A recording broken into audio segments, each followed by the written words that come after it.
Well, thank you again, everyone, for making the time to join us for our second training session. I hope the first one was really helpful, and I hope that you've learned something. The second one, we're going to delve a bit more deeper into the big data itself. We're looking at OpenStreetMap, and then if we have time, we'll look at some some Google Earth engine in there as well, so that we can have some sort of comparison. But the focus here today is to make sure that everyone asks questions, everyone go through the material, and just potentially, if you could try, some signing up, or doing some sort of queries yourself. I think that would be good as well. We will have presentations. I'll pass on to Matthew in a short bit to go over the content, the agenda. We will have presentations and we will also have live demonstration by TT as well. And I've just sent you the slides. Those would be the latest version, but if there's any update later on, we will share that with you as well. And I hope you've read some of the material provided as well. I think it's a good starting point. But the focus right now would be on the content in the slide today. Um, Meg, I'm not sure if you would like to share anything from NSO Mongolia side, any updates and so on. Not at the moment, but Right.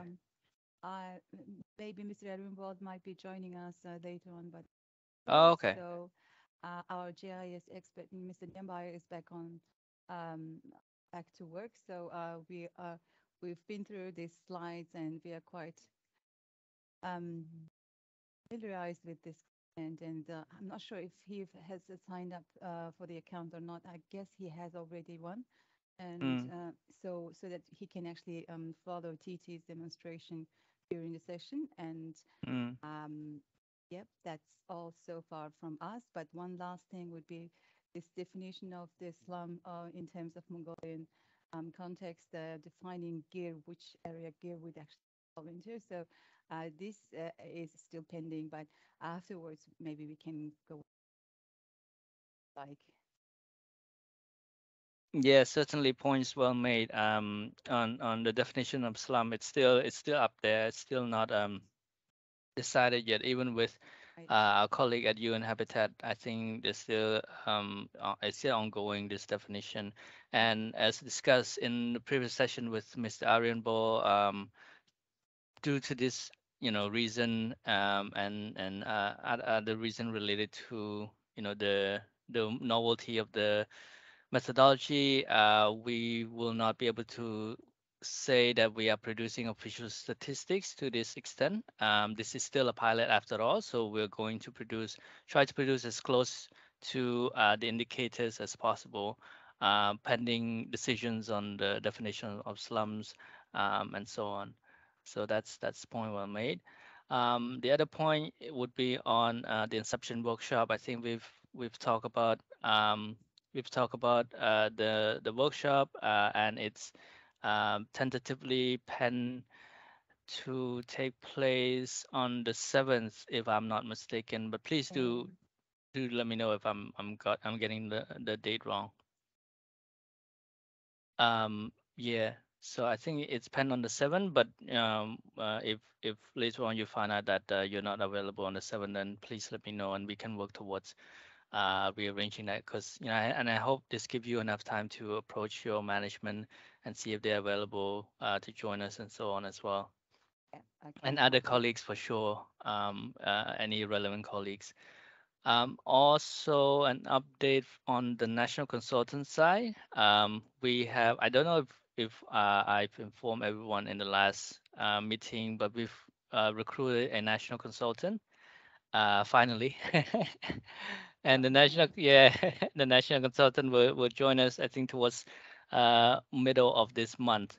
So hopefully we'll try to get her by end of next week, because of contract arrangements and so on. If not, it will be the start, the 14th, which is the start of the week after next.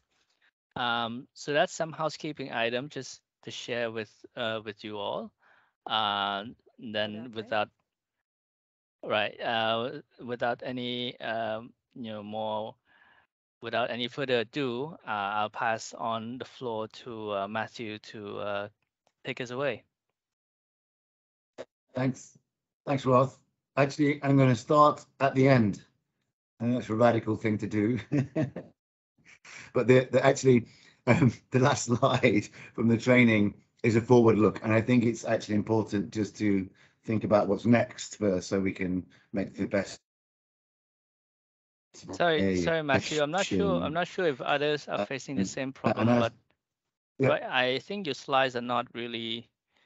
It's a bit blurry or some sort. I'm not sure if it's just me. Can anybody? Yeah, I can see the same. It's somewhat blurred, and I can't. It's pixelated, yeah. Yeah. Okay. Yes. I think I've got a very bad bandwidth. It's okay. Okay. I'm going to read what's on. I'm going to read what's on them. Well, so, let's try to. I'll turn on my camera for now, and maybe perhaps everyone try to. Sorry, apologies. Let's just see if the bandwidth problem helps if we turn off our camera. Sorry. Yeah. Okay. It's not so important that you can see it. The main point I was going to make is that today we don't need to answer all the big questions we have. This is really a time to make sure that we all gain the kind of skills and knowledge to be able to understand knowledge might be, and to kind of pick up further training needs, skills building that we're going to need in the future to answer some of the questions we have, like how do we determine what's a GER, what's a slum, these kinds of things. So today is really to make sure we all have a shared understanding of the options for data sources and technology. TT will talk a lot about how you guys can access and start using some of the data sources to think about the challenges, which would be really, really helpful. We're going next week, the UNESCAP team, we're going to the UN Big Data Conference next week in Indonesia, and there we should be asking experts from around the world about some of the challenges we have. So hopefully that will help us build some knowledge. And then the next training course will be the week after, and that will look at how we start combining data sources. So big data sources, type of data, survey data, filter, and this is just kind of as well. So it's workshop. I think in session workshop we can start to have a shared knowledge base that we can then in that work answer some of the questions that we have. So let's not expect too much from today. Let's make sure that we have the basics around how to use satellite data and OpenStreetMap. So I'm just going to talk about the agenda. So we'll talk about satellite imagery and how to use it. There might be a focus on nighttime light data, but really it doesn't matter. We want you to get a feel for how to use these data sources in the future. TT will hopefully demonstrate live, if the bandwidth is good enough, how to get the data and the kind of programming language you can use to do that. We'll then actually give you a pause for a break, but also a chance to play around with the data, go on the internet and have a look at the data sources and use some coding, and you can then report back to us on what your questions are, your experiences, and we can have a discussion at that point. And then we'd look at OpenStreetMap data sources and where to get it from, and have a discussion. Then we can think back to next steps. It's important just to raise the fact that we have got two projects, one with Mongolia, one with Cambodia, and although the indicators are different, in both cases we want to be using Earth observation data and or OpenStreetMap. So we're actually giving the same kind of training, and actually knowledge from one project is relevant to the others as well. So don't be confused by if we talk about data for both indicators. We know that the data sources we're going to look at today don't tell us much about gender. We need to bear that in mind. We're going to need to mix the data up. Now, this diagram is actually from a World Bank project that's looking at nighttime light data from satellite imagery across the globe to understand access to electricity. Now, I think the interesting thing from this diagram is the amounts of types of data that they are suggesting is useful to combine just for one indicator. And so when we're thinking about our data sources today, we know that the strengths and weaknesses, find the weaknesses and understand how we're going to fill those gaps. So we might be looking for a model for your indicator, which looks a little bit like this, but different. And of course, the key aspect there is around how we bring in the gender aspects effectively. But it's not a proposal for your project, but it's an indication of the kind of model that we're going to need to develop later in the project. We've given you some key references, so we have the one from Mongo at the bottom, but please do have a look at the in terms of the Cambodia project, because the learning, as I say, is transferable. And you'll see in the slide deck there are another sets of reading. And really, to make this out of this training, we can't talk about everything in these documents here in the next few hours. Please do go and have a read of those things. That'd be really helpful for the project. But hopefully today will give you enough to help you understand what those documents are saying. So I'm going to stop sharing my screen and hand over to TT to start the training on introducing you to satellite imagery. TT. Okay, thank you, Matthew. Thank you, Rob. Good morning, everyone. Good to see you all again. Maybe if I'm talking too fast, so you can interrupt me, and I will repeat what is not clear because I'm talking too fast. So, can you see my slide now? Oh, still ongoing. Okay. Can you see the slide? Yeah. Not yet. Yeah. Yes. Okay.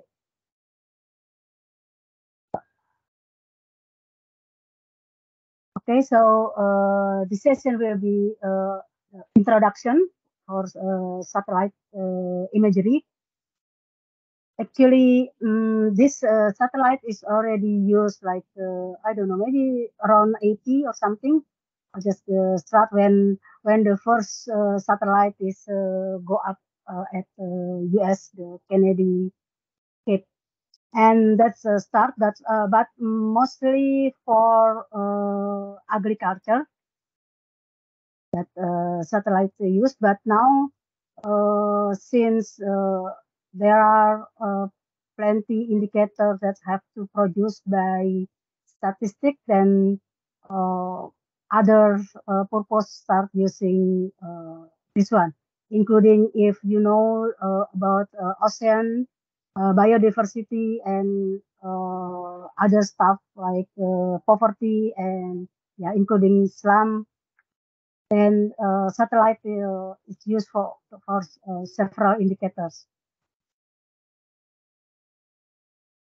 So this definition of remote sensing I took from several indicator, including the one from NASA, from UN also.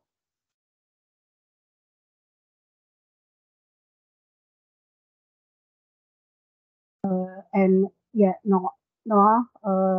it's a data collection by detecting the energy is reflected from Earth, and the source of the satellite, I mean the data image this is the UN Earth Observation Tasting Report. You can download it from the UN CEBD website, and there is definition here. They also have several use case, especially for SDGs. And the EO, it can be from the satellite, that's the highest one, and then from plane or aerial, and also from drones. So the type of the data produced from these three platforms will be different. The one that we will use later on, maybe the one that from satellite. That's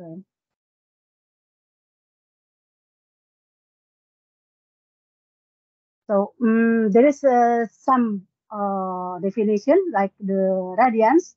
Radiance is the illumination of the night light. It's a measure with nanowatts. I will show you when at the demo. And raster, actually, Mr. Namimbai must maybe know because he is the geographer. It's kind of like a pixel. If you took the picture and then like from your camera or from your, because the satellite the satellite have camera and then take picture of the earth, so it's actually the same, the raster. Then it depends on like when you use when your pixel is low and then you want to like make poster that you took, maybe you took with your camera and then the camera is in the pixel, the resolution of the camera is low, then when you print the camera, I mean the picture, the result of the picture, then like a poster size, there will be blur. So this is actually the same, and the resolution is actually the resolution of the picture.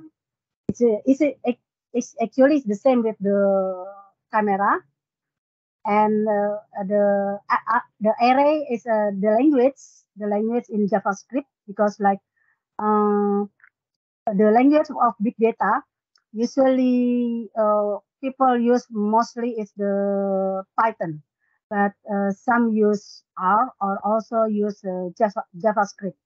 The one in Google Earth Engine, they use some of the Google Earth Engine provide some of codes or scripts in JavaScript. But you can, if you know Python, then you can try with Python.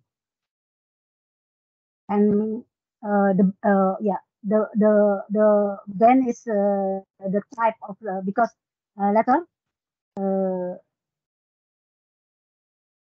there is a for resolution in this can be spatial, spectral, radiometric. You know, radiometric is with wave and temporal. So the spectral one is respond to specific other includes visible light and infrared, and the spatial also. So in that Google Earth Engine, they have various also some of the data have various band, but not as many when you use maybe the data from map agency or from your aeronautics or space agency, if you have the data, satellite data. And yes, this is the Earth observation that in the UN CEBD task team, they try with SDGs 911, the distance of the road using OpenStreet combination OpenStreetMap and satellite data.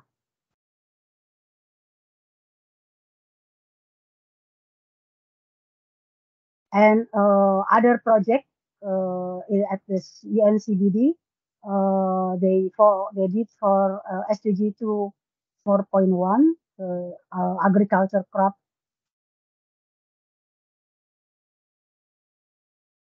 And the Earth observation, there are also some work from the EO for SDGs, the SDGs 1.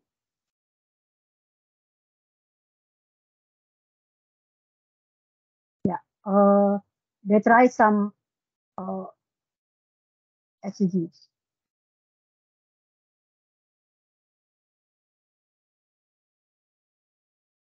Including the goal 6 and goal 11 and goal 15.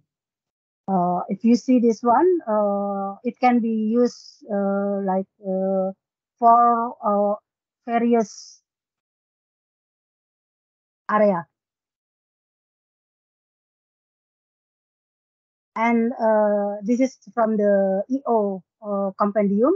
They kind of have research and put all the results and in red. So whether it's green, yellow, it's kind of like light traffic light. It's kind of like traffic light. Green is good, but yellow maybe have caution, and red is not good. So this is also from EO compendium. They analyze the one that work with the one that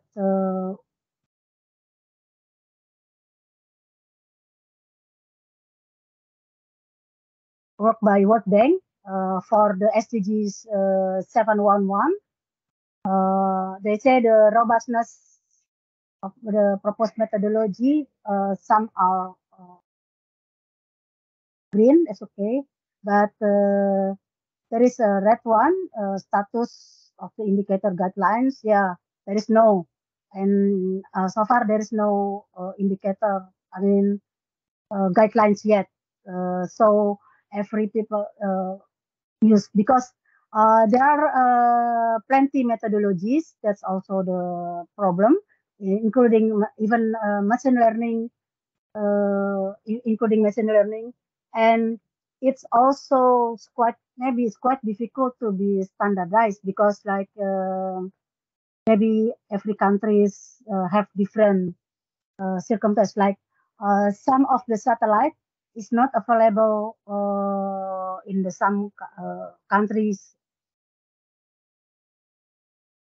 And next, that's for SDGs 11, 1111, and is conducted by UN Habitat, and the the robustness is also the same. It's mostly green, only the sensitivity of the change. And the red one is the same status of the indicator guideline. So the data source for the satellite image, it can be from if you have data access to from mapping agency or GIS agency or National Institute of Aeronautics and Space. Then for official statistics, it's better to use them, because in terms of continuity. And other data, there is open source, like Google Earth Engine, that's from satellite image, Microsoft Planetary Computer, NASA Earth Data, Copernicus and others. And although at the Google Earth Engine also have a Copernicus also, but as far as I know, the one in Google Earth Engine is already like some already harmonized, but for like not NASA, they are still raw data. So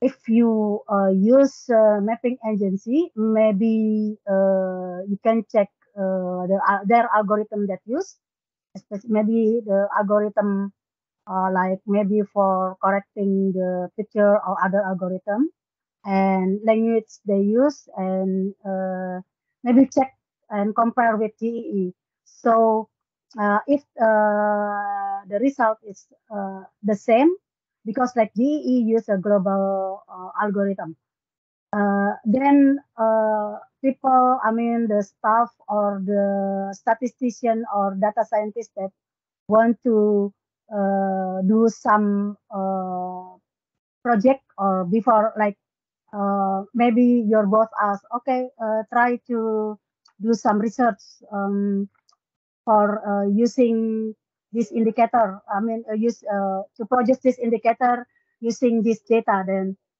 you can use GE if that's the same because like if you use mapping agency, maybe there will be coded in the cloud or in the data lake. So it will be disturb the production of the official statistics. Like for GEE, currently is free and open, but I don't know in the future.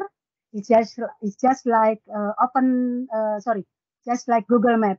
In the past, we can like crowd and scraping from Google Maps, but in the last maybe last year or last 2 years, the Google already closed it, and we have to cooperate and yeah make some agreement or have to pay when we want to scrap the Google Map again.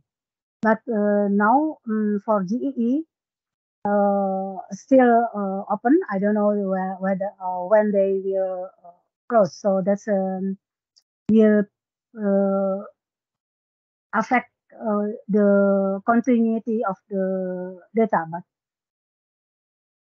and there's a the platform for the satellite image. They have satellite image from Landsat, Sentinel, MODIS, and other. And this is the yeah can be accessed. It's also free. The language they provide the language provide in there is in JavaScript, but if you know Python, then you can convert to Python and try. And you can do. They provide also the platform to work the cloud, but you can go outside. I mean, like export or download the data and then uh, use other infrastructure. I mean, your own infrastructure to process. If you have data lake or cloud, and yeah, it's can be setting and cutting add and others. Uh, this is the Google Earth engine. Maybe Mr. Nambibe already familiar with this. And you can sign up with your Gmail account. Then once you sign up, then every time you use the editor, the developer, then straight away go to the. So you didn't have to sign up. So you didn't have to sign in. So that's automatically goes to the web. And this one, that's NASA or data. Uh, that's more raw data.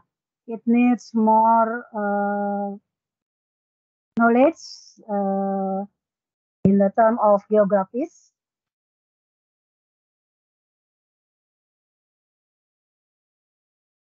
And this is the Google Earth engine. They have various data sets.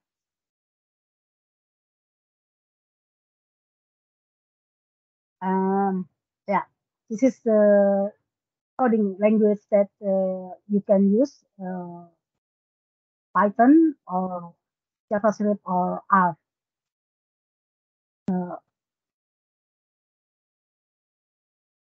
I never heard about C++ or C using for tapping or coding big data. Another thing, there is a Corvex or something, but it's not very famous and it's not in the top 10 here. The top 10 is Python on the top.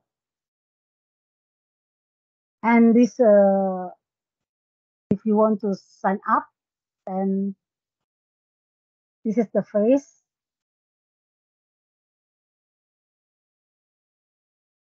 Here are the various data sets that you can choose. So before you use, maybe you have to look at like one by one, depending on what case. Like maybe for ocean, then other data set that we use, or for maybe like for burn. I mean, like forest. Yeah, forest burn, then you have to use other data sets. In here, and they also have Landsat, MODIS, and this is like the example of the SkySat public. So, and in this Google Earth engine, they also have a metadata and some of the explanation, also some of the codes or scripts. So you can see read first in that metadata and explanation about the data, or what project have already used this data, something like that.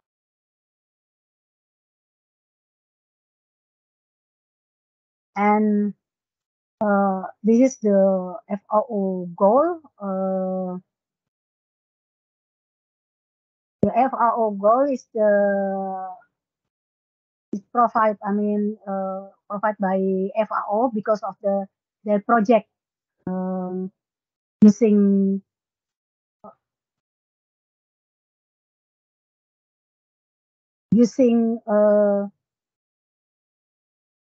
satellite image for agriculture, World Food Program, and this is actually the administrative unit they have in the Google Earth engine. They have two, level 1 and level 2. You can combine this local administrative unit with other data set in the Google Earth engine by retrieving it. However, there is a limitation of this data because it is for the project in 2015. So this is 2015 data. So if your administrative unit is already changed during that then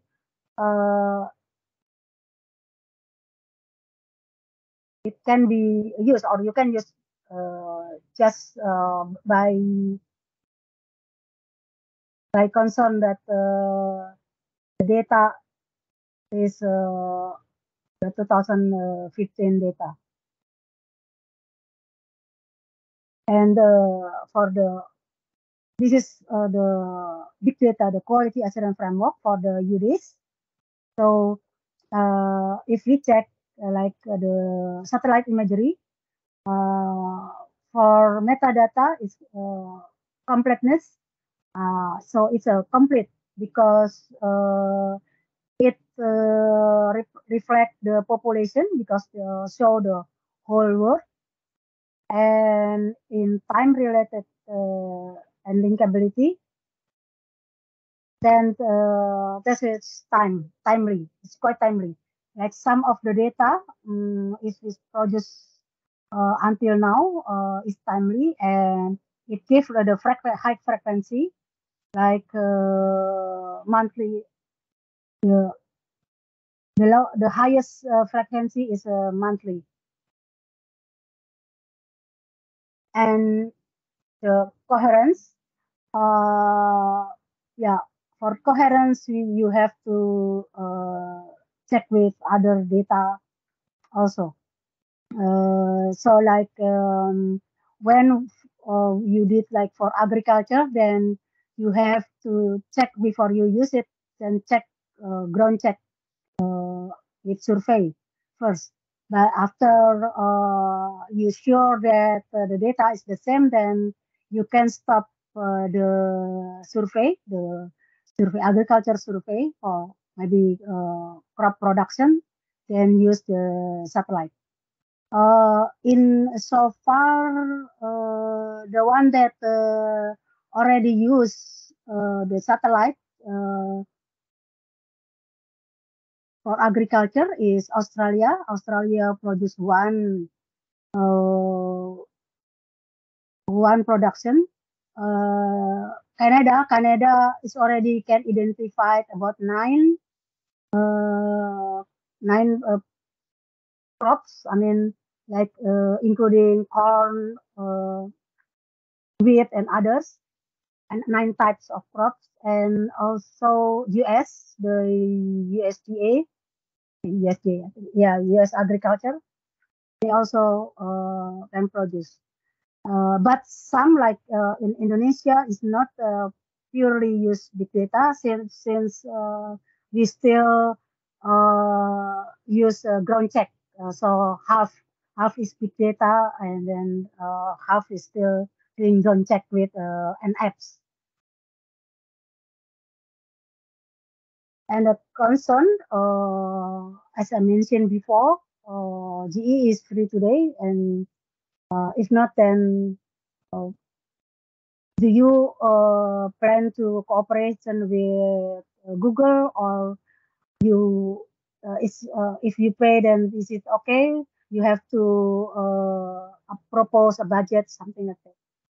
And if you use satellite from space or another agency, map agency, then you have to check also whether like some of their algorithm show a global or like have include in some standard, have some standard, and bias whether it's represent population, and the picture clear, no cloud, and is there missing data because like the satellite is broken or something.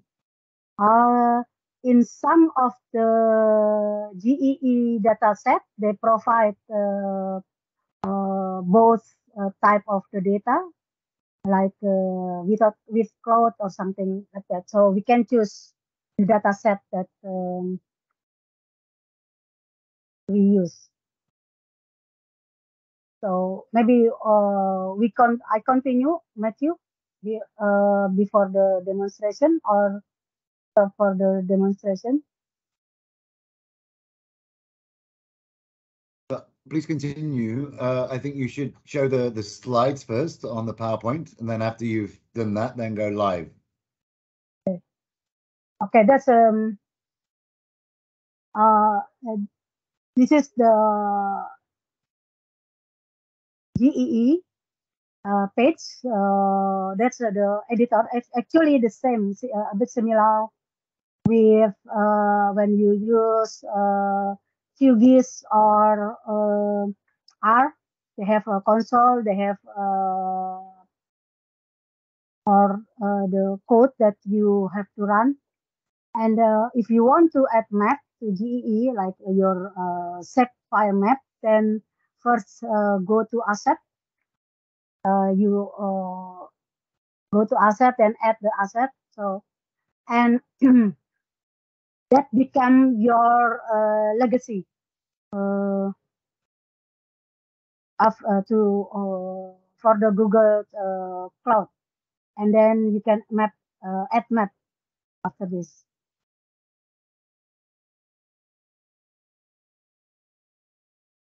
And this is some of the code like combine the nightlight.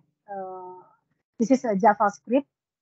So if you like want to have like research or want to try, you can just like maybe you assume if the slum area have low illumination of the nightlight, then you can try and compare whether this is your hypothesis is correct or not. Then yeah, you can compare and test it with statistics actually.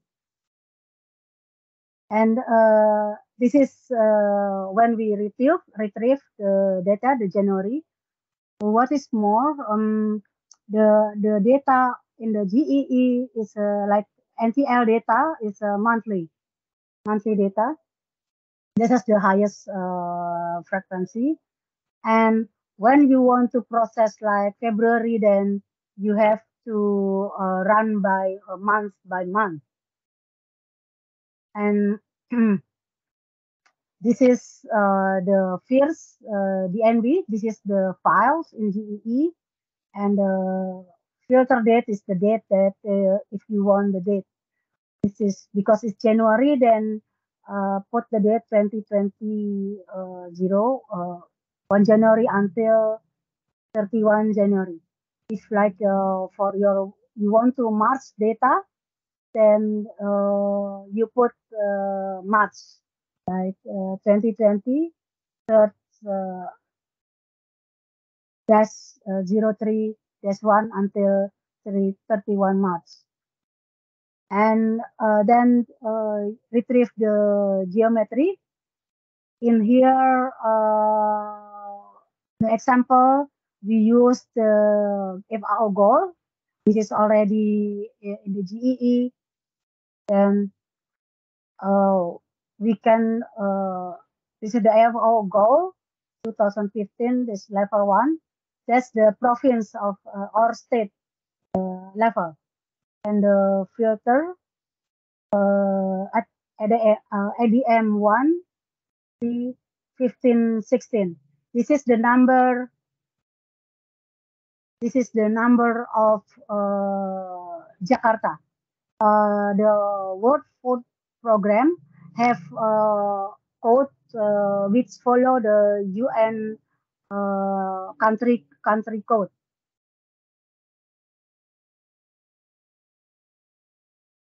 And clip this clip of cut, then we clip and reduce to get the average radian in a month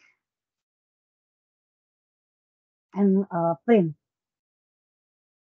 So this is the result for the nightlight.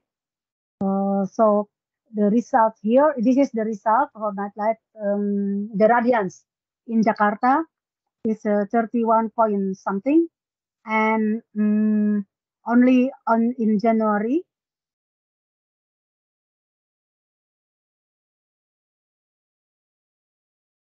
And yeah, you can like try one by one, like want to see.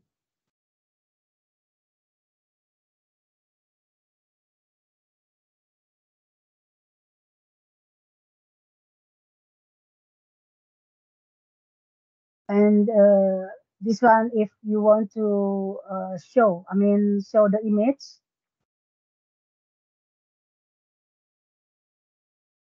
It's the same. The data source is a nightlight, and the filter is now in March. So that's the March condition. And nighttime data sets, the average radiance and the map center, search center. So whenever you want to show the map, this is the longitude and latitude of the. So this is the longitude, 106.8. This longitude, and this one -6 is latitude, and 9 is zoom in and zoom out. It starts from 1 to 24. So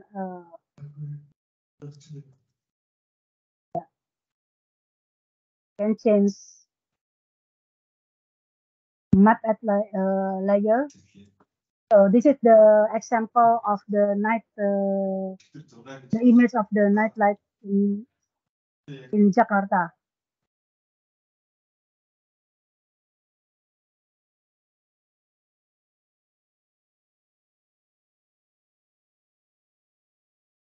And if you want to run for multiple states, then you can use array code, my array. And this is example of three area, three codes in Thailand. This is Bangkok 2853 and others the province near Bangkok. So actually one by one, and then if you want to use like print for the whole year, then also start from January, March. So copy all the codes. So the codes will be come long, and if then when you retrieve the geometry, it's no longer have number here. They just ask to go back to, because we already defined the array.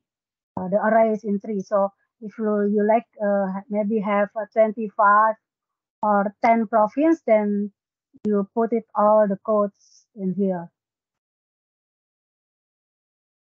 So the clip is the same.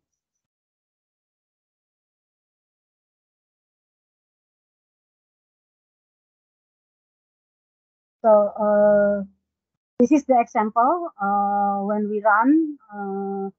So after we copy the code here in the console, in the process console, then you click run, and the result will be appear here.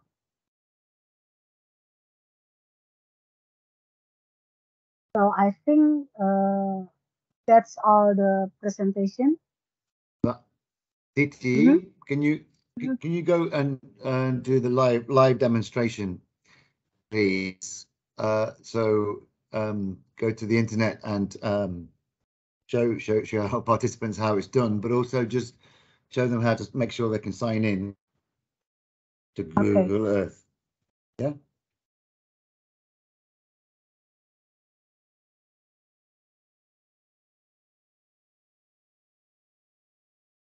Okay, okay, I will share my.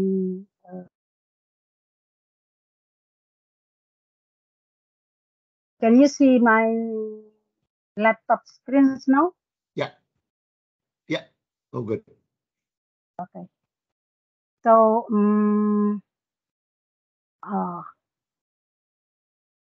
this is the Google Earth Engine, and here the various data set. You just click. When you click this done, then they will ask to sign up.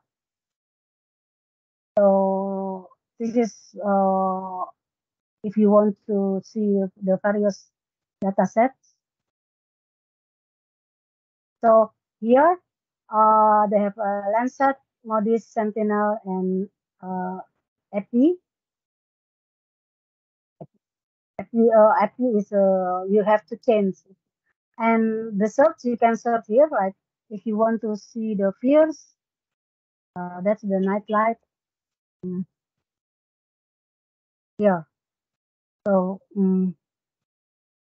there is a two composite version 1 and light corrected. So if you use this one, here they have data set and image monthly. It's stated here, and there is some description here and some code. This is the code that I mentioned before. This is the code to show the image they give it.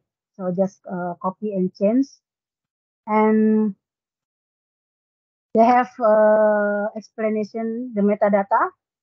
So the resolution is 400 something meters, and the average they use average region, which is in nanowatts centimeter square is SR.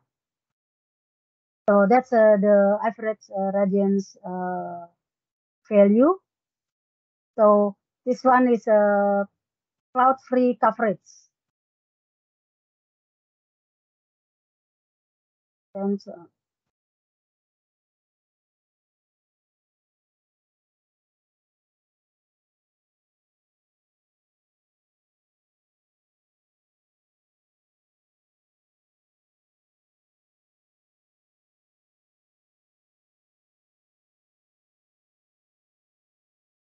yeah, this one maybe like harmonized Sentinel. Maybe you can use this one. There is some research for slum area using this. This is for the ESA, European Union. You can use this one, and they have a lot of bands here.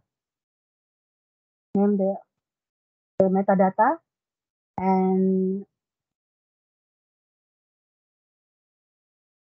we have also have explanation the properties of the image, and it's also term of use. Often in the term of use and then other explanation, there are also some of paper or research in this. So you can like see and download if there are some people then you want to read or something.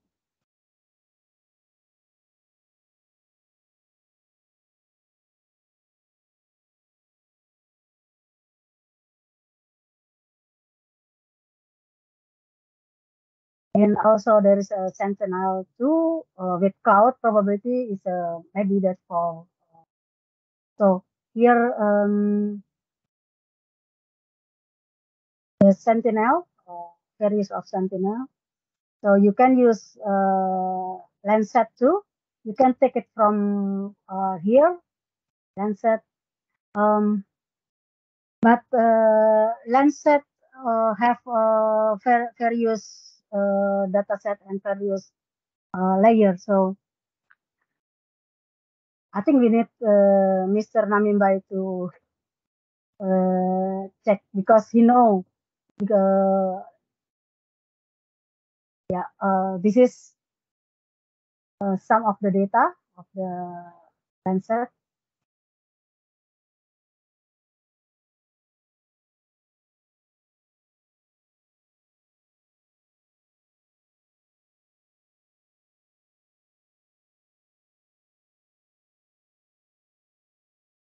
So this is the yeah. Every time I go,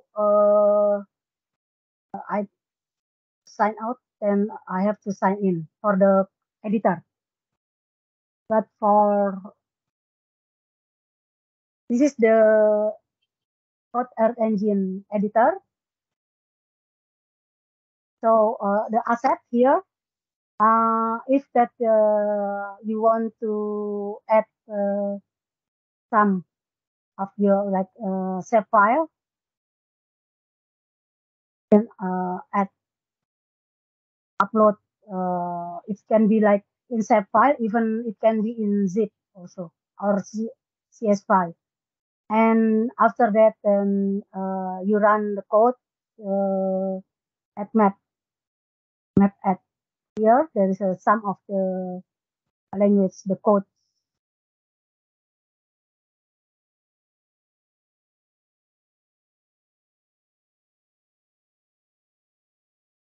of the map script. Um, so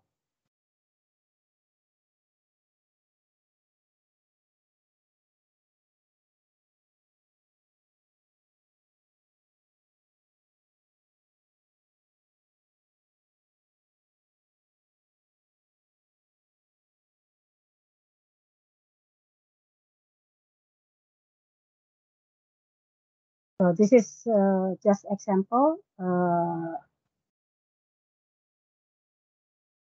and then run. Let's show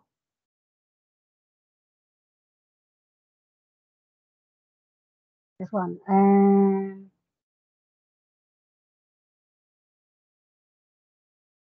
if we change uh,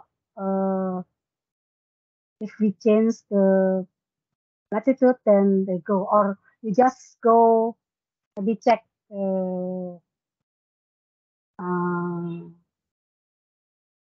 can do this also. Let's see Mongolia. Oh no, waiting.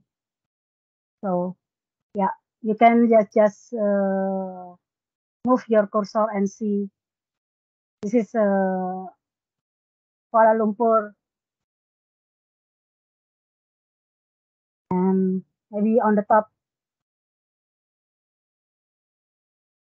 So that's one example.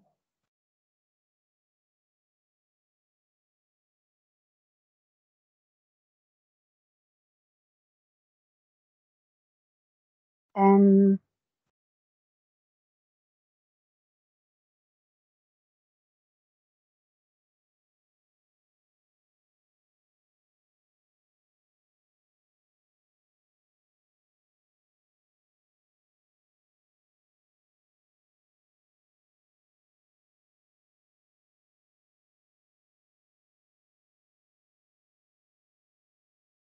this is another example.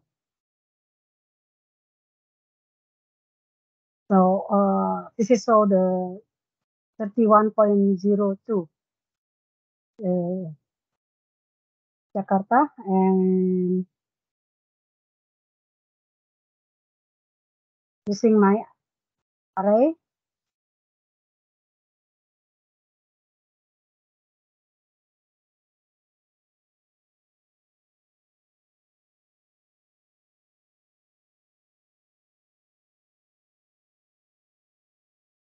And then this is the illumination, the radiance of the average radiance in Bangkok and other two province in Thailand.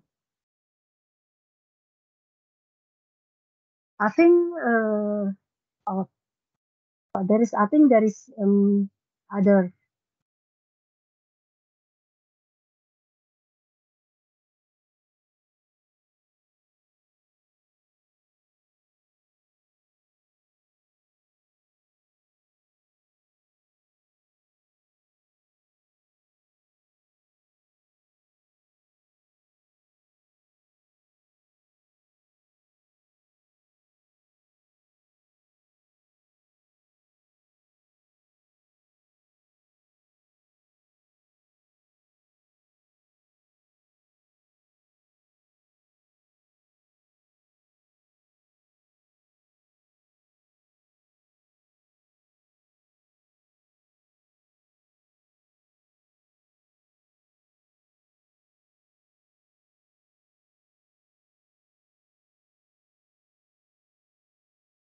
This one is if you use TT, sorry for yeah, interruption. yeah. Sorry for interruption. Our GIS expert, he's trying also to follow you. but somewhat there's an error occurred. So can you please just hold on a second, and can you please also share the coding that you're using right now, not the one on the PPT, because he was telling me that he can actually follow up um, uh, the one he copied from the PPT on the slide. Okay. Oh, Yeah. maybe can he share his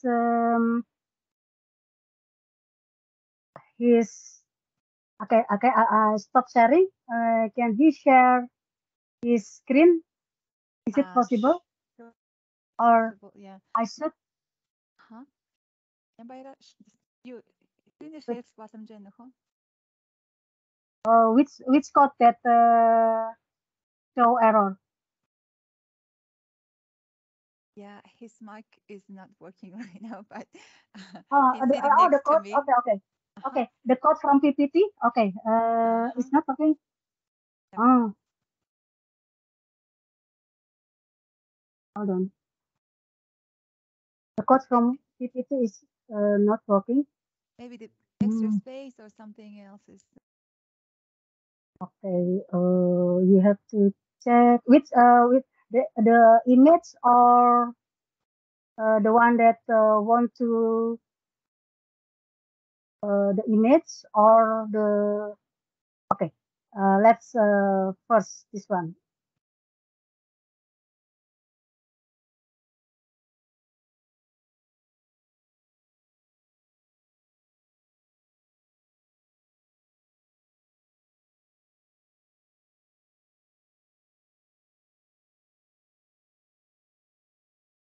Okay, I share my screen again. You can see here. This is the one first, the one from. So did you copy all? Because sometimes if you left like one bracket, then will be error.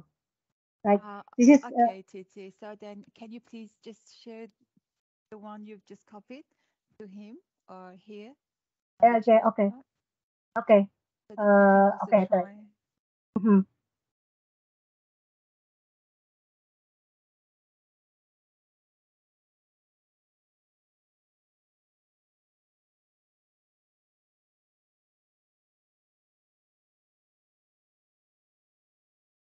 Great, thank you.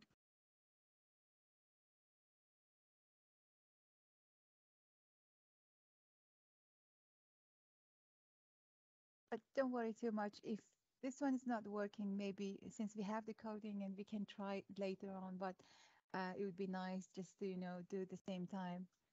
But if it's not really working, then don't worry because we Okay, thought, yeah. yeah, it's I think working on yeah, your, yeah. can try. Oops, a bit. Just, oh, sorry,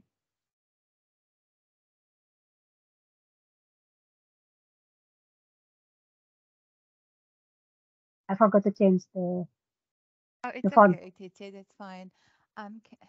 Yeah, I think it's probably it's a good idea to have a break and you guys like take a break and so in 10 minutes we try to follow up and copy the code and see how it's working. And can we come back in maybe in 10 minutes later? Or is that okay, Roth? Or shall we just Yeah, Yeah, move that's on? that's a great suggestion actually. We Okay. can do that. So Okay, great. we reconvene at let's take a 15-minute break. Okay. To give you more time for discussion, to run the code and to give you more time for discussion as well. And please feel free to ask any question in the meantime.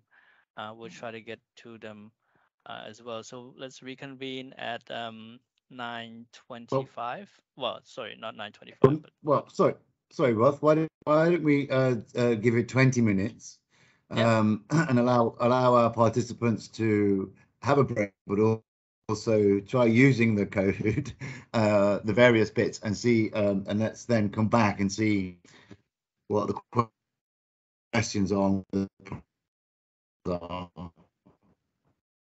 Yep, that In the sounds meantime, good. yes. That sounds good. Well, Let's give it she's 20 minutes. because we think, okay, so hi. Yeah, Matthew, no problem. So we'll take the 20 minutes break and come back at 10:30. Yep. Yeah. Okay. Okay, And great. Great. and please, Do if you have- have do any have- question, just put it in the chat. and we will everybody get have to a that. with a code. Okay, right. But if everybody can if everyone can try, that would be good. So we Yes, get I think it's a good other idea. people's We also make views. sure that our mapping agency is following on the same page too. So I think 20 minutes is great, just to cover that all up. Yeah. Yeah. Okay, great. Thank Great. you. All right. See you in 20 minutes. Great.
Hi, everyone.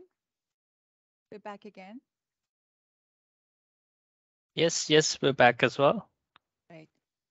Good news. Hello. So the coding is working for all of us. Oh, great. Wow. Great. Thanks, CC, again for sharing the last one. So the last one was working properly. Okay, that's fantastic to hear. So do you have any questions on, the code, how it's used, or, what are your thoughts on the findings and etc.? Um, well, didn't have any problem running this code last month. So we got this nighttime lighting picture and overview overall. Was wondering if if it's the highest resolution we can see, or would it be more clearly? I'm asking a very unprofessional question because I'm not very familiar with this, but all I could actually see is just this night timing, some blurring lights, and that's all. Now that's a fair question. It is. I think if you can zoom in, if you can change the number in one of the codes, and you can zoom in and zoom out of the map. But it's rather pixelated Right. to a certain extent. You can't really go into more detail into it unless I'm missing anything here. TT, please let me know. But from my experience using it, it's the more you zoom in, the more pixelated it get, and I think that the capacity is limited in that sense. Okay, fair enough. And TT, again, thanks for sharing the UB's one. So we will try to run it right now. Thanks, Rolf, for your explanation, and I think that's good enough for our GIS experts to understand it.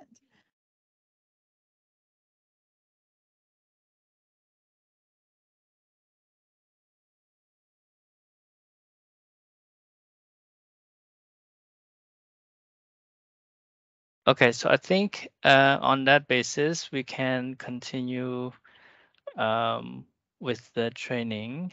So TT, unless colleagues from our NSO Mongolia has any other question, and then please feel free to ask question while TT is doing the live demonstration. Let's try to make it as interactive as we can. But if you would prefer to wait until the end and then try it yourself and ask question, that's fine as well, whichever works for you. We will interrupt you, so don't worry, guys. Sounds good. Yeah, our GIS expert sitting next to me almost, so I'm just, Right, cooperating with him, trying to right. catch up on time. And yeah, I'll let you know if there will be any question. So, but there's no question Fantastic. so far, and we can continue if you like. Yes, sounds good. Okay, Great. over to you, TT.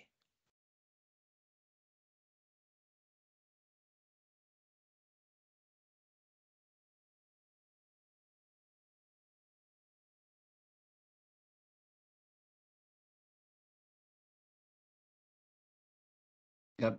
Diti, you're on mute. But you are my iMode, but you can read my. I think you can read my. Okay. Yes. Yeah, well, a mute is okay. That means you do go slowly, yes. Very slowly. Okay. This is the introduction to for using OpenStreetMap. So OpenStreetMap is open source map and data. It's actually crowdsourcing also because many people make and correct the map. This free access currently no, and it's editable. Also provide detailed information it has various layer, and it also has setting export.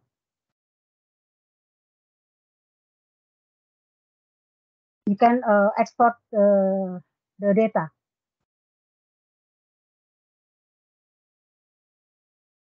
from that, but yeah, it's quite and it show the administrative unit until the smaller one, and it also show road and cycling road and also humanitarian works.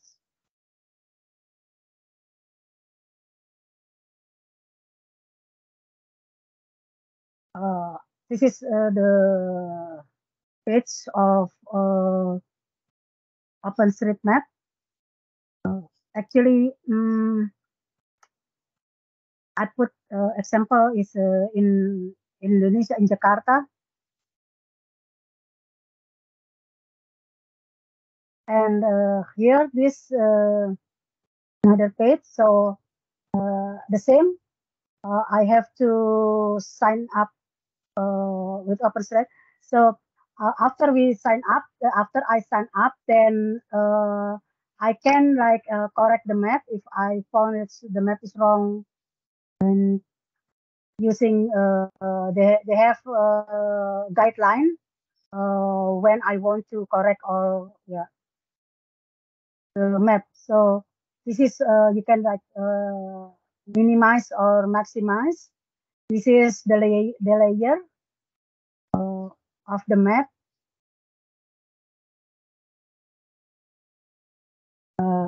This is the OpenStreetMap with Lao border in Mongolia on the left and Cambodia on the right.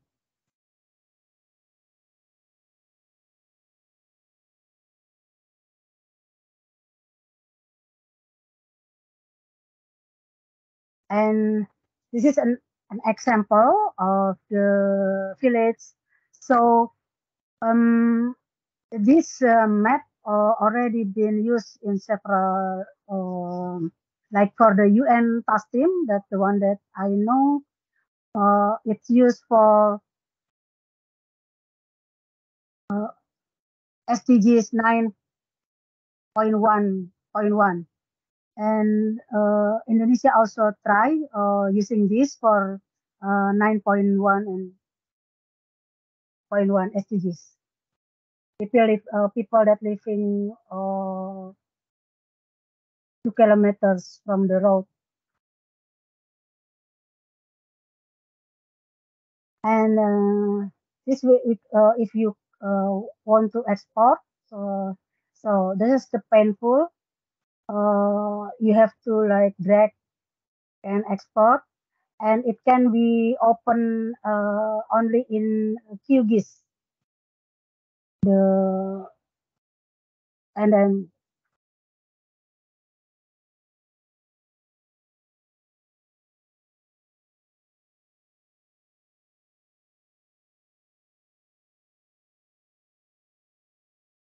so like this one in the example, this is I took because I know the area. This is the slum area in Jakarta, in South and North Jakarta. The one in South will be redeveloped maybe next year. I don't know the one in the so with this one then like if you know the area then you can identify it and use maybe like use this road to identify it like if this tiny road then that's a slum, something like that.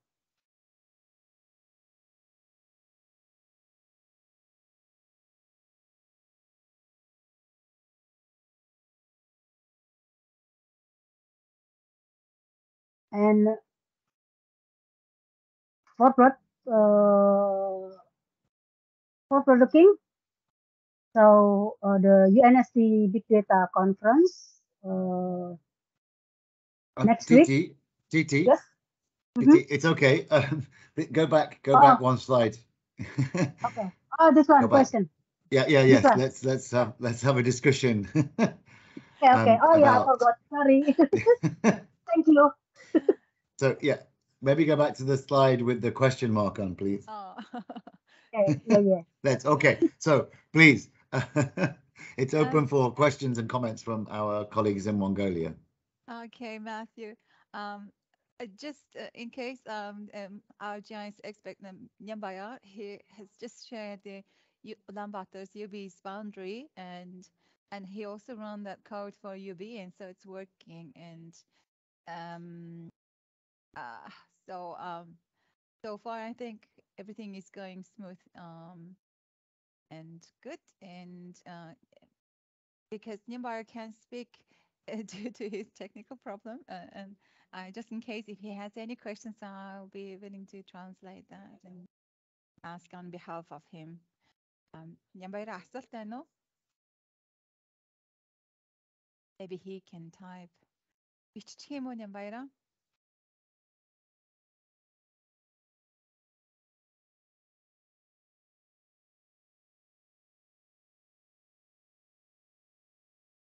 Okay, no problem. So any other questions, guys? Nenchka өөр асуулт байна уу?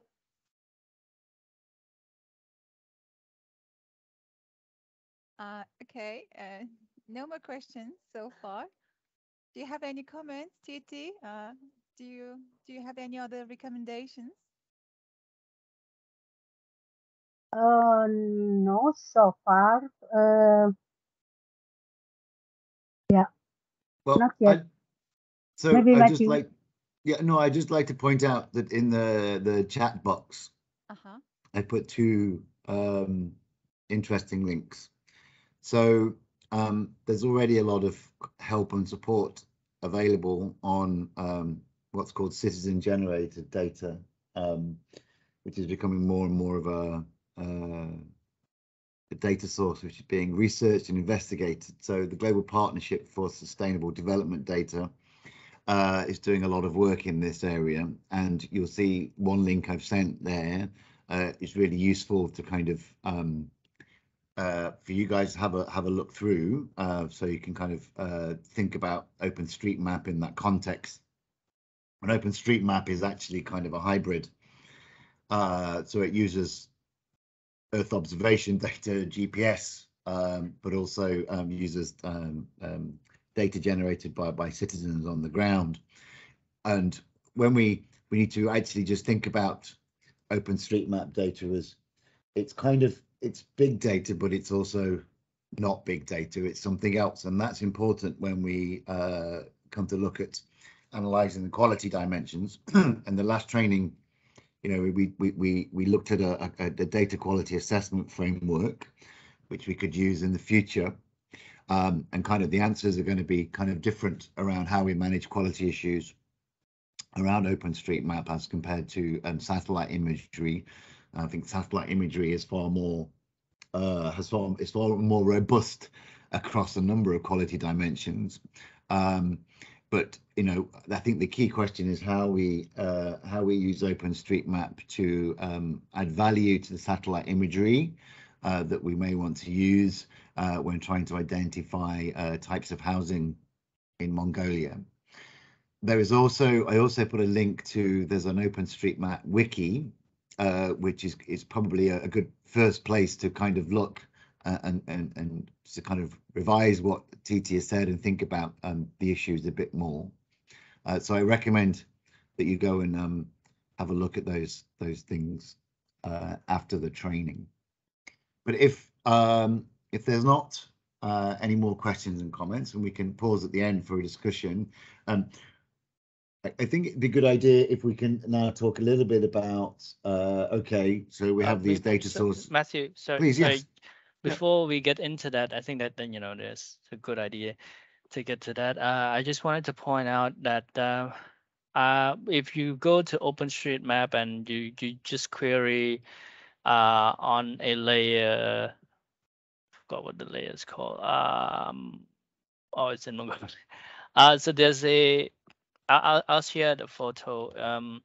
If you query on what seems to be a GIR, you can get information on what it is essentially, and then also I found out that the person who labeled it was part of this initiative. I don't know whether it's a Mongolian government initiative or a development partner initiative. It's called Youth Mappers Internship Program. I don't know if any of you have come across this initiative, and there's a hashtag to Public Lab Mongolia. And I don't know if any of that makes sense, but it seems to be sort of a program that gets volunteers or interns or staff to go and map some of these GIRs and areas and so on. I'll share also the layers that I use. Well, just a screenshot of the layers, and you can go ahead and give it a try yourself. I know it may or may not be useful, but I'm sharing anyway just to see if if it helps in any way. But other than that, just please, Matthew, continue, and we can proceed accordingly.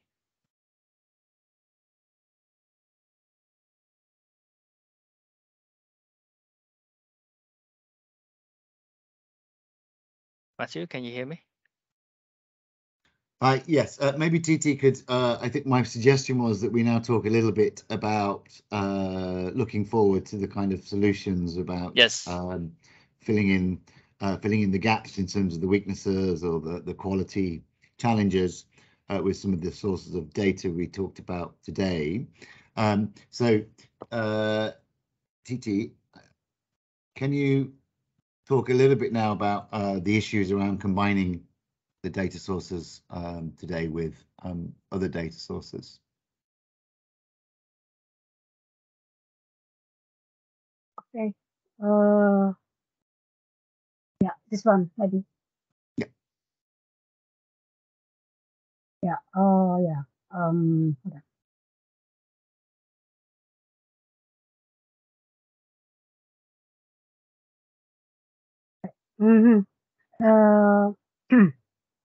So for combining data source, yeah, that's the problem. I mean, the limitation of EO or data, including the nightlife.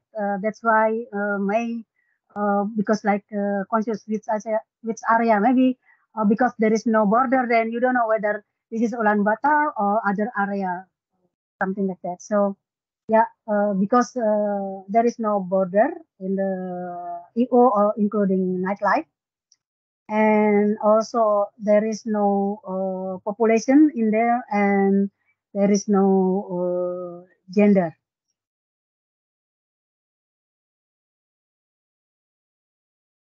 And we have to overlay with the local administrative data. So we have to obtain the local administrative by province, cities, or districts. So the local administrative data source can be various. That come from mapping agency.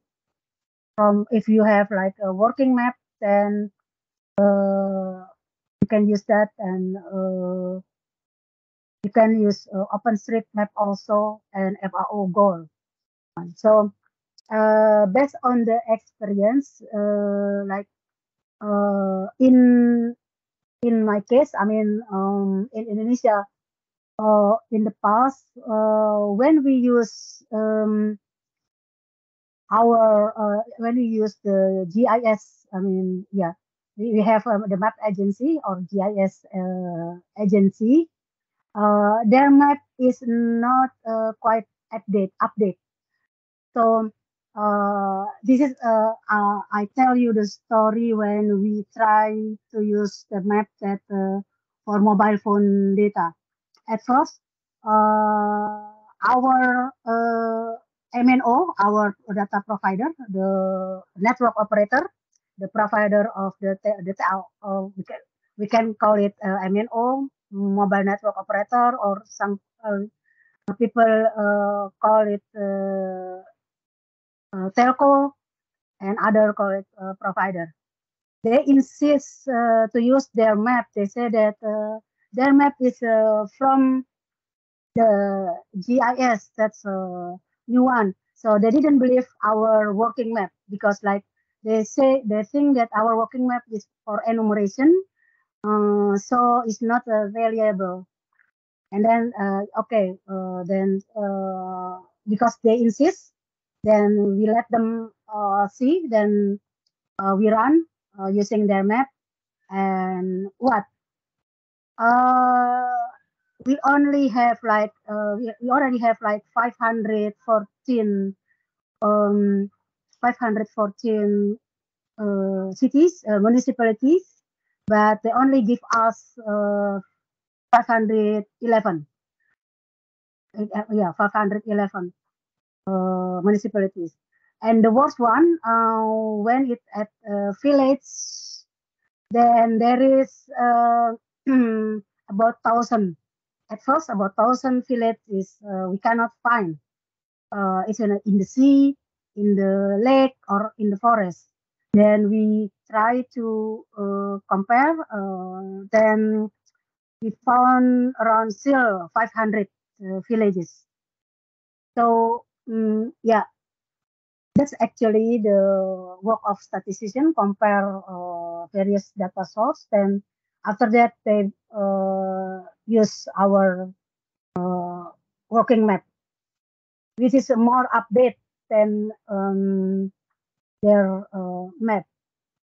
So it's worth if you compare various data source and look at. But we already like compare OpenStreetMap with our working map. It's quite update, or if even our enumerator also looking OpenStreetMap. And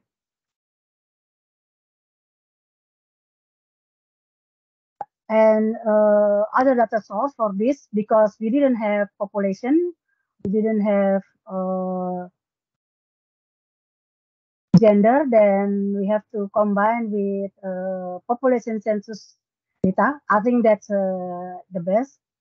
I'm lucky that since you just finished so it's still quite recent, and you can use like survey data, the socioeconomic survey data, and administrative data, and other big data.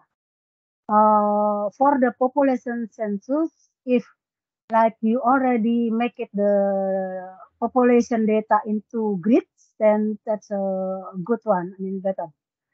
Well, then you can overlay using like QGIS or ArcGIS. And other big data, the work pop data, that's also population data which is already in grid. The grid is 1 kilometer times 1 kilometer, I think.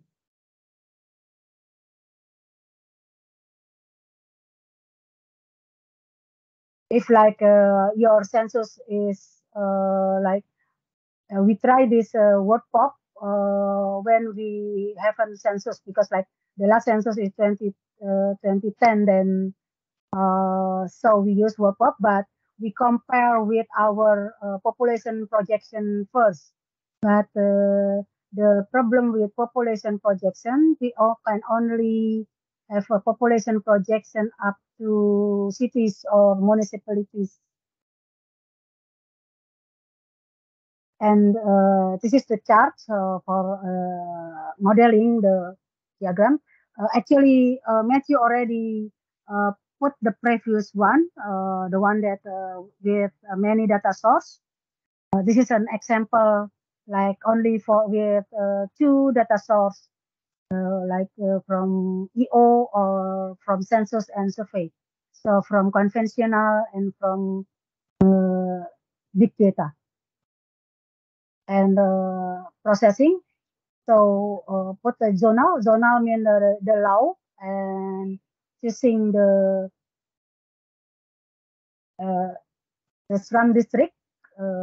So this is use machine learning with some district like use only like the area with the tiny roof. So that's one. If you use the UN Habitat definition or other definition, the other two, maybe, but for wall, then it can be seen only the roof. That's I don't know. Maybe that's also a real problem with in Mongolia. I think because that's why as, the UN Habitat, because you live in Ger, and Ger is not necessarily Islam, isn't it? I hope that I'm correct. And Yes. also, Yes, yes, Titi, sorry. that's right. Yeah, the Mm. gear is not necessarily Islam. It depends if the definition and the category, those 5 categories are applied. Yes, it can be considered as Islam, but gear is not necessarily as Islam. Yeah, That yeah, that's right. That's you know, that's a challenge. There's a huge cultural elements to this, right? Because as we discussed, you know, people can be relatively well off, but they're still living in just because of the cultural elements to it. So you know, you can't really say just a slum or only after they've met the 5 criteria under the UN Habitat definition of a slum or an informal settlement or inadequate housing. That's when we can consider that. So that makes it very tricky. It's an ongoing discussion, and yeah, let's keep on having this discussion and see how we can proceed. Well, I mean, uh, do you sorry, have Titi. sorry, like, do Yeah. you have your own definition for slum? I mean, like from the government, like from the public works or housing ministry or Uh, something? yeah, I can update you on that, TC. So, I've looked at this housing and population census back in 2020, and according to this, we have this own categories, and we've categorized gear as of like one kind of uh, living living premises. And so maybe I can share that information with you right now. I'm not sure if it's available in English because this is a and according to this house census, we've got this own category of gear, and approximately 32% of the Mongolian entire population has fallen into that category. But again, it's like a nationwide. And so if you're referring to the urban and settlement and urban area, maybe this percentage will fall down to approximately 17-18% of it. Yes, so I think it's best for us to give you some update and feedback and how we've actually categorized and how we've made estimation based on that, so that you'll have some idea about the gear and gear's definition. Okay, thank you, May. Okay. Yeah. So can I just so I think what we're trying to do is actually trying to also understand the type of GER. So it's not identifying a GER is not enough actually. The policy issue, I guess, is around things like access to basic services, running water, electricity, these kind of things, in terms of what the kind of global definition of a slum is. We need to make sure that we are looking at we can differentiate between, well, essentially a GER which is well provisioned and is probably a wealthy household versus a GER which is a less so. Is that right, really, from a policy point of view? Matthew, so I can't give you exact answer to this because I'm not really 100% sure in terms of the policy, but all I can actually say at this moment is, yeah, so it depends, depends on the location. So I think mainly we are concentrating or focusing on the location-wise or maybe the quality or durability of this of premises, but it has a very many different types. It depends again location. If it's based nearby, if it's located Gare district, we have many Gare district actually. It's let's say it's very densely populated everywhere in UB, and some are located in nearby city center, and they have a good location. They have access to water and electricity, and but some they are not, and they are actually built this scale without any premise nearby some very dangerous areas like river bank, and they've already that on this on steep slope areas, and again according to this UN Habitat category, some may actually fall into that Islam definition, but some not. So again, from NSO perspective, we actually have that census in terms of Gare and how many of this, people are living in Gare, and what are they, economic welfare and economic capacity, etc. So here in this project, we are just talking in terms of from the location perspective. However, if we're going to involve this economic perspective and features, it may actually have different scenarios. So again, for in terms of selecting all this, or categorizing into different types of gear, is quite questionable, and so I'll ensure with our heads of the division and departments about this topic, and we'll definitely give you some more feedback and report in relation to this.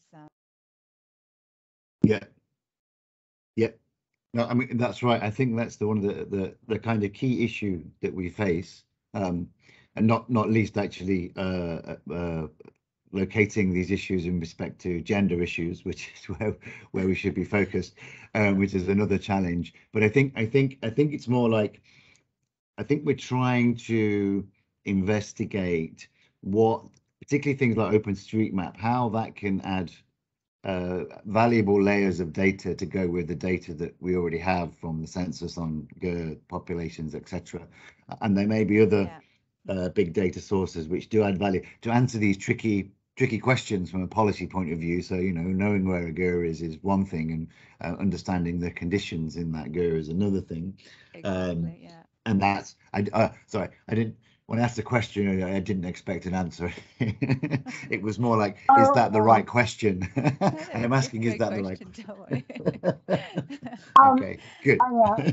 Maybe so we cannot like straightforward in terms of this, like we have to compare various big data, I think, because like for water, then we can like there is in GEE there is data for like water source or something like that, and maybe nightlight can be used also for the, if possible, like if that for the electricity, like approach for the, if you have for the electricity, then if you have the data from the electricity company or electricity government company, then that can be used also in the certain area. Yes, absolutely. Again, it depends on the location. Some are connected to electricity, but some those who settle in this informal areas, who just migrate from the rural area to UB without any permission and so on, they have different scenario. And mainly those gears are also provided this portable drinking water access, either by cars or some areas are, they all have this well, so it's like permanent well, so that they can actually access to without any hesitation. Yeah. Yeah, so Yeah. I think that's, point well made. And we also have to understand that there's a lot of factors that are still up there that we haven't um, made decisions on. And also we also have to admit that there's a limitation to the use of big data to identify that. If we only use big data alone, and if we use definitions by the UN Habitat, or we use definition by the Mongolian government and the ministry, then with that in mind, we will try to we will try our best to potentially to identify potential slum and so on, and we will have this information, and that information can be used for further studies and also to guide potential surveys or potential enumeration to those areas to confirm whether those are slums or not with the information that is required. I think, yeah, it's a challenging topic, and hopefully what we're trying to do helps in any way to help enumerate those population. Absolutely. I agree with Yeah, and actually, Titi, if you move to the next slide, this is a this is a this is a model of it's not to do with our project. It's something which the Pulse Lab in Jakarta did, and that actually it shows you in terms of the model of data sources. This is more or less just using big data and combining those different sources to throw in value added in terms of understanding what's happening in a particular area. This is about managing disasters, but as you can see, there are a numerous amount of other big data sources from which one could possibly in the future build into the model that we look towards in terms of solving the question we just answered. So there's all kinds of things. There's crowdsourced data. There's of course things like tweets and using algorithms to monitor the language about stuff. There'll be patterns of mobile phone use and how people are accessing finances and things which potentially could be used if we can access that data. And in the current project, we're just going to, I think, be able to focus on data which we can access freely and readily at this point to see what value we can derive. But I think we need to bear in mind that a lot of this project is still about understanding what we don't know and what we'd like to know, and possible ways of doing that in the future, and building slowly towards that. But Titi, I don't know if you're familiar with that model, but please continue with your slides. Thanks. So this is the this is the prediction. I mean the output. If the example, the prediction of the slum area, and actually this is with various. It's about the same with the chart in the World Bank chart. It's various data set that used, but for research that's okay. But like for official statistic, we have to consider also the representativeness and whether it's representative population or something like that. And actually, this example of the example of the test that we can like test the with root mean square error or mean absolute or Pearson correlation. And the another example like using night light to identify the poor village. I mean, So we tested first because with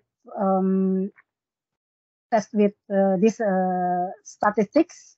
So this is the number of villages in Bali where Matthew stay. There's how many villages here, and on the right hand it's the NTL in Bali. Uh, I know by the judgment that this island in Bali there is they call it that's the poorer, yeah, the poor village in Bali. So see that the village, the nightlight is quite the illumination is quite low in here. That's the example for the research. Uh, the the poor village we got it from village survey. I mean, we asked the village head, the head of village. We have survey, but the survey is not even not even annually. Mm, it's a company whenever there is a census, like when we have agriculture census, population census, or uh, economic census. So we ask the different question. Like if you have also that type of survey that can be used. Uh, I already see that the questionnaire of uh, census, population census, and economic survey. I see that it can be used because, like in section, I will get there. This is yeah definition of some. Which one do you use? With it the UN Habitat or a country? Like in Indonesia, we use our own because we have our own definition of slum. So we always use our own definition, which is provided by Ministry of Housing and Public Works. So this is because uh, as far as I know, the UN Habitat research is doesn't work, isn't it? Correct me if I'm wrong, Bob and Matthew. So maybe we can change to other definition, or we develop our own definition, something to make it like the data show. I mean the result show reality. Yes, And so sorry. I mean, yeah, yeah, please. ideally, we would want to use the government of Mongolia's definition because, after all, we're generating this data for the government of Mongolia to use to make Yes. informed policy.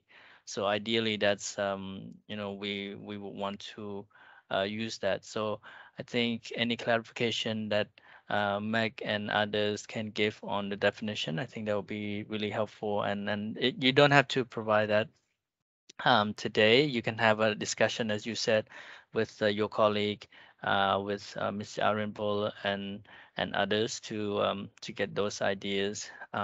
If helpful, we can try and set up a meeting with UN Habitat in Mongolia just to get a better sense of any latest information that they may have, because I'm assuming UN Habitat is working with the ministry that's is in Ministry of Land Management or Urban Development um, to sort of work on this area as well.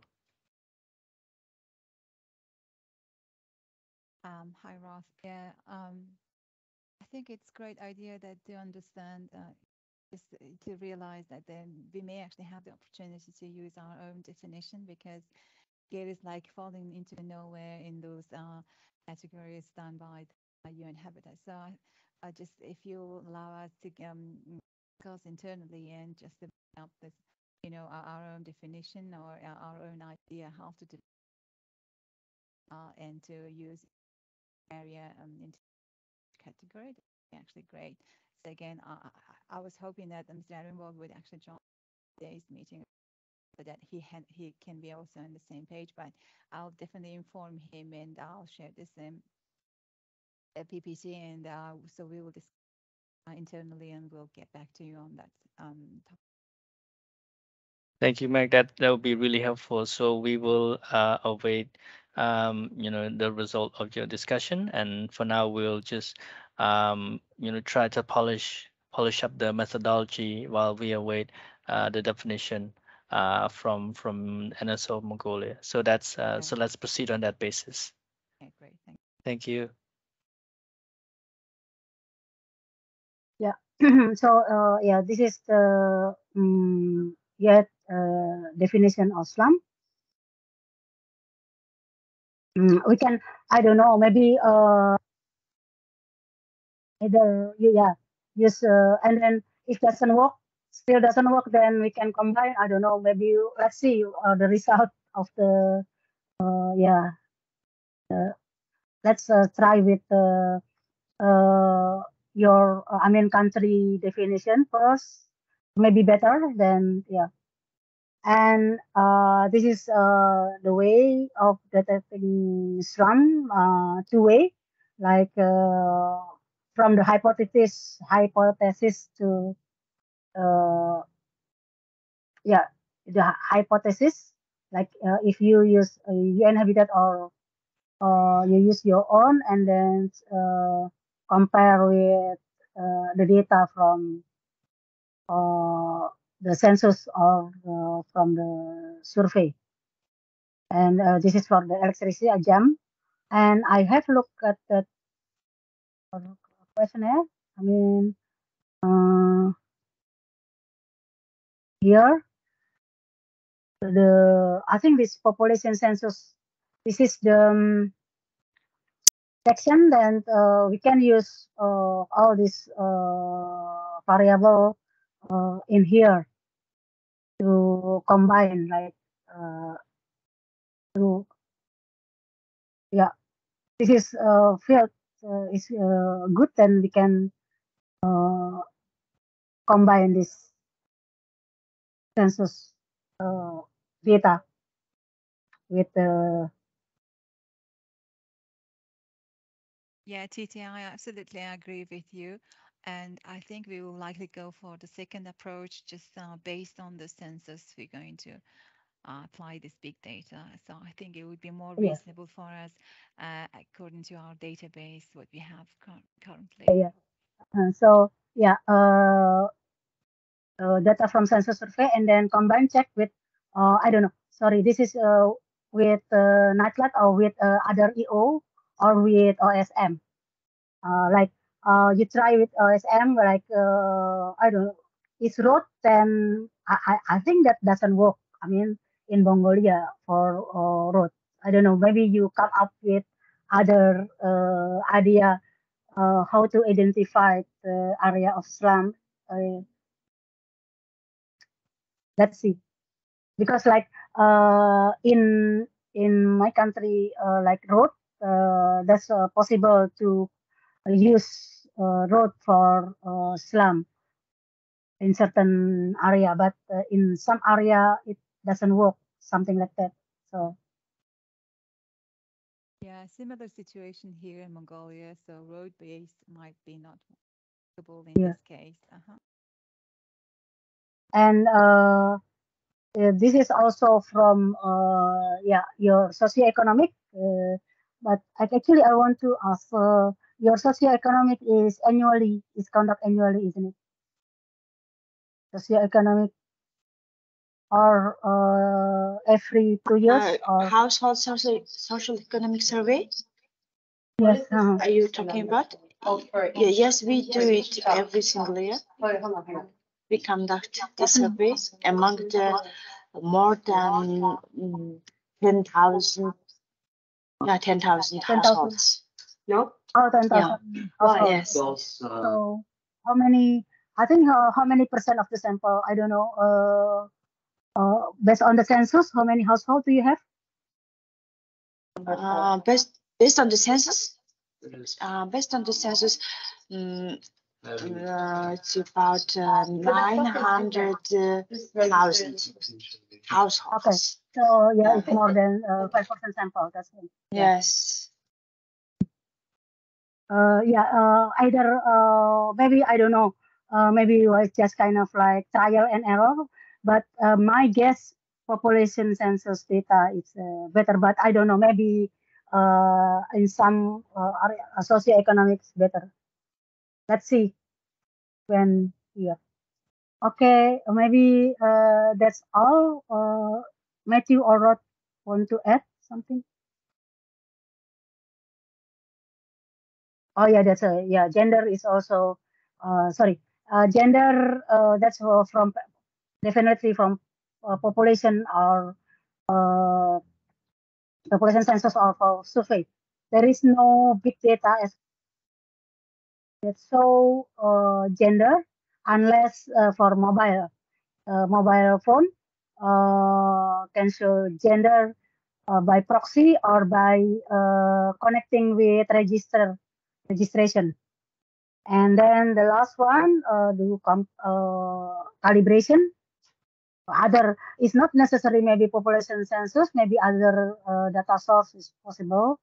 But yeah, if you and compare also maybe with survey and compare with administrative data, housing registry, or if your a government have identified some area, then you can compare uh,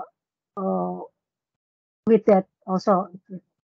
Okay, so that's all from me. Thank you very much. And back to Rod or Matthew. Yeah, thank you, Titi. That's a lot of information to take in. I hope our colleagues in NSO Mongolia get most, if not all of the information. And please feel free to ask any questions now or after the meetings. We're more than welcome to try and address them. And as you can see throughout this presentation, it's a very interactive session, in my opinion. There's questions, clarifications being shared. There's still some work to do on our side, and I believe, while even though we're already at this point into our work, I think it's good to re-emphasize that the work that we're doing would be producing statistics, and it's not really direct. So it's sort of more of a model rather than direct information on how many female or women living in slum and so on. We can get the data, but we're using big data in combination with um, census or surveys to produce a model statistics. So that means it's still an estimate to a certain extent. And we're trying our best to do that in the context of our definition, Mongolia's own definition on slum, informal settlement, and inadequate housing.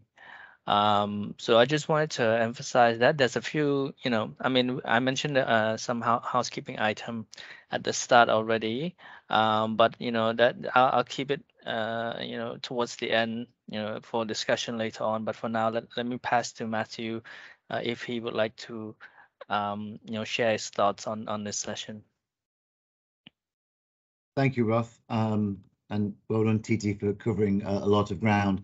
I hope that's been useful to help your thinking and to make sure you have the right technical basis to go forward. I'd just like to reflect on what Roth just said. Actually, we must bear in mind, yes, we're not, within the next few months, we're not going to be producing official statistics through these methods. And of course, most countries, big data and similar sources are at best experimental in most places. I think it's just, but let's be positive that I think that what we're trying to do is explore how we can add value to traditional data sources by using these big data sources, so that there is helpful insights for policymakers, users of statistics, but at the same time we understand how we help the users interpret what the data or indicators may be saying.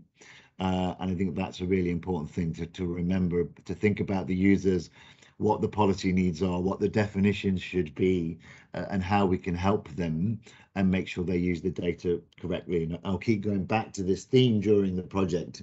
If we put users first, we make sure that the project is a success. And then the other thing, of course, is to think about what we can learn more broadly about how these alternative data sources can be used to add value to official statistics in the future. And I'll stop there with my philosophical conclusions. But I would say that, you know, we finished half an hour short of our allocated time, but that's not bad. We allocated time for questions and comments from our colleagues in Mongolia. If there are no more, I think it's quite all right for our colleagues to go away and do some more reading and thinking and playing with the data and models they've seen today. So I'll end on that. Okay. Oh, sorry, Matthew. Just one more quick question. I have full of questions in my mind, you know. But the last one for today is, yeah, since we've Sure. actually started, you know, emphasizing about this survey, like connecting with gender. So this part is quite clear. But as stated in this guiding framework, so this next is a connection between environment and gender. So what how do we actually define, how are we going to correlate that environment, and how are we going to refer that to?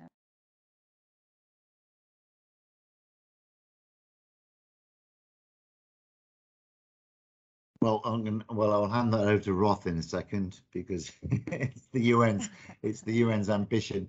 But yeah, in this sense, the environment, I think, means built environment. So it's how women and men are affected differently by the difference in the physical environment, the housing environment. How we do that is a different question. Is the key question. How we get to that understanding is what we're trying to do. I mean, there's one challenge is adding value to understanding the housing situation in Mongolia through these sources, but we should keep sight of how we make that meaningful in terms of gender issues as well. And some of that, I think, a lot's going to be to do with cultural context as well, how the figures should be interpreted within the Mongolian context as well. And that's why I think I was mentioning earlier that actually what we may be able to conclude only from this project that what we need is more data, and potentially from certain other big data sources to kind of really add value to that gender environment nexus. I don't know, Roth, what do you think? I think, Thanks. I don't know. I don't know. Maybe because of the SDGs, because like SDGs, they have like economic, social, and environment nexus. So Slum is included in environment nexus. I don't know. What? Thank you, Matthew and TT. Those are good points. To answer this question, it's sort of you have to take us back to the sort of the start of the development of these indicators. And I'm not going to take a lot of time, but basically, we back in 2019, ESCAP and a few other UN agencies developed this gender environment indicator, which is essentially an adaptation of existing SDGs and other frameworks like the Sendai framework, which focus a bit more on environment and so on. And we're trying to develop a list that shows the linkages between gender and environment. Some of the linkages, well, actually a lot of the linkages are very direct. For example, the proportion of household, using unclean fuel, for example, that is quite direct.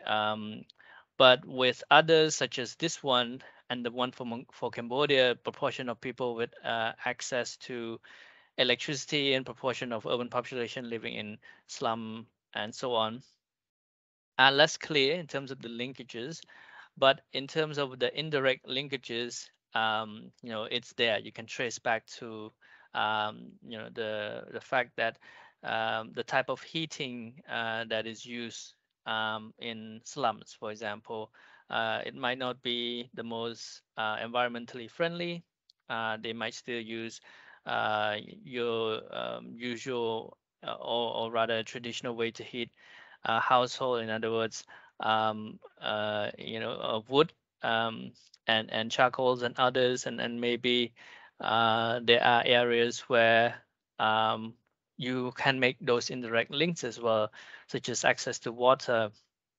If you're not accessing clean water and your water source are directed to areas where development is happening, and clean water cannot be provided because development is happening at that area, you can make those linkages as well. It's less clear in that sense, but the list aims to look at all aspects of the linkages, not just those very clear one, because otherwise we end up with the list that is that is good, but it doesn't provide enough or comprehensive information on the linkages, the nexus between gender and environment.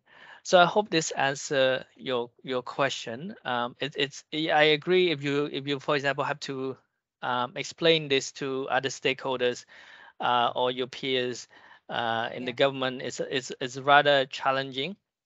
It takes a bit of time to explain, and you might get eyebrow raise, but but it certainly is there, and you can refer back. The easiest way is that you can refer back to our list of environment and gender indicator, and that indicator is sort of approved by our committee of statistics, and that's a high level management level committee that is agreed upon by many countries, Mongolia is included. So I think that's probably the easiest, but obviously if you have any further questions that they really want answer on, please direct them to us. We're more than happy to share answers and share our thoughts. All for your explanation, because it was just this gender, no, just this environment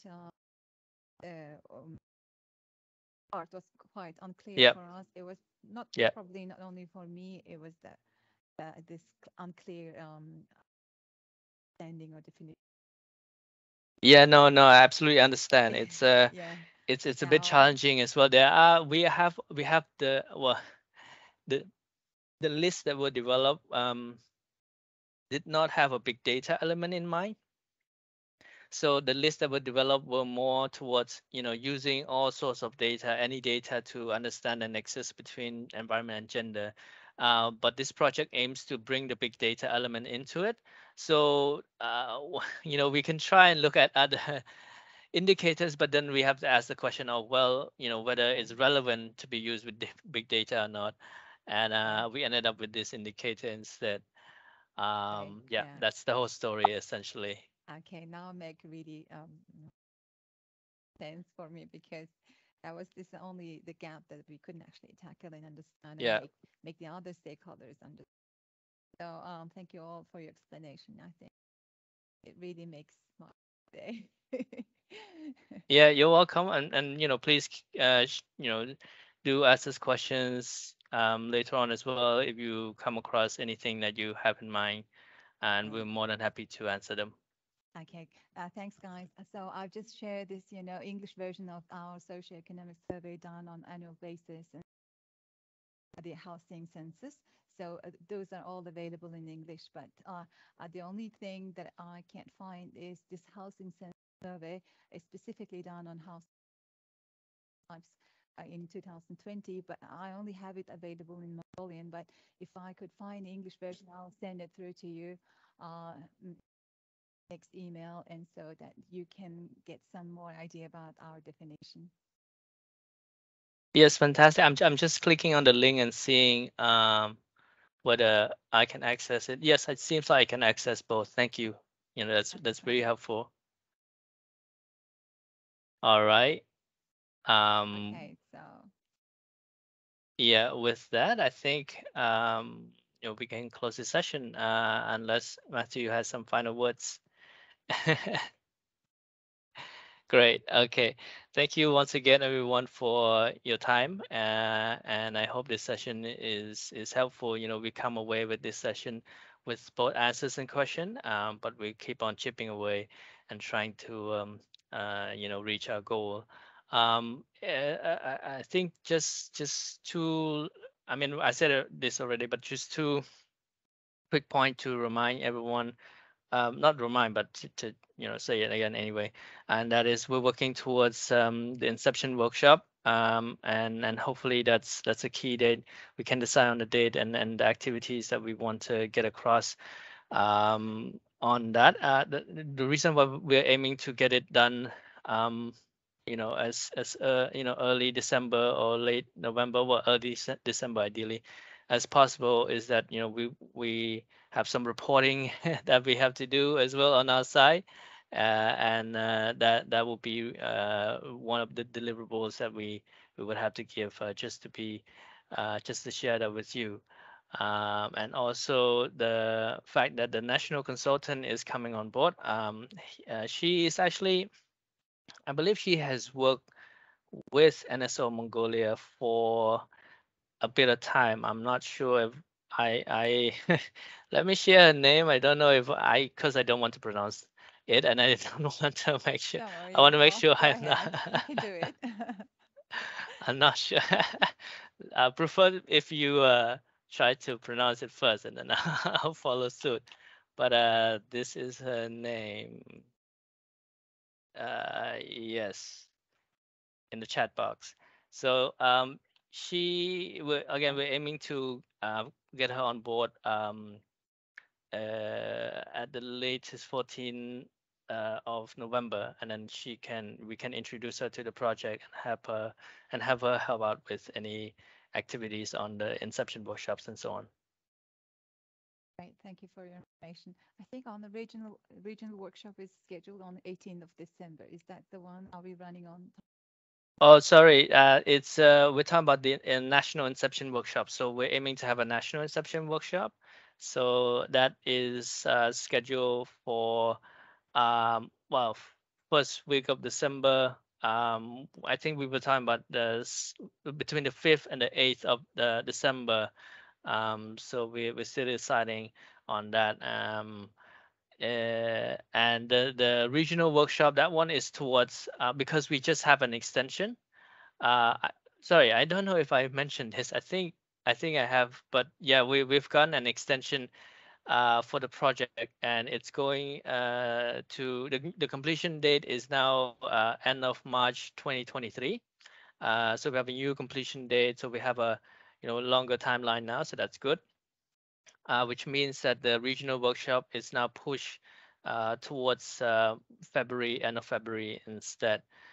So that's the regional workshop, and we also have a closing workshop towards that time as well. I hope I get the dates correct, but you can also go to the Google Drive link. There's a planning monitoring tool there that has more information. I hope I get the date right, but yes, you can double check with that link. Yes, those are the 3 workshops. One national inception, one national closing, one regional, and the regional we'll do it jointly with Cambodia as well. And hopefully we will have a stats cafe, which is basically like a regional seminar to have countries share their experience on this project and so on. So yes, that's essentially the key events for us, and hopefully we'll be able to visit Mongolia for the closing workshop, and get to meet you all in person, and hopefully you know um, interact and experience the very cold Mongolian weather in January and February. Yeah, Um, looking forward to it. That. Yes, I'm looking forward to meeting and greeting everyone, but not the weather. I'm just kidding. I'm sure it'll be By lovely. end of March, it would be fine. It would be back to normal. Oh, great, Okay. fantastic. All right. I'm Thank not you, Dan. I'm not so good with cold weather for your information. I got frostbite when I was a 7 degrees Celsius weather. That just goes to show you how bad I am with cold weather. But anyway, I'm going off on a tangent. Thank Okay. you once again, everyone, for your time, and we'll keep in touch for sure. And you'll be hearing from me via emails shortly following this meeting. And I hope you have a great rest of your day and have a great Friday evening and weekend as well. Yeah, same to you. Thank you all. Take care. See you. Bye-bye. Bye-bye. Bye. Thank you.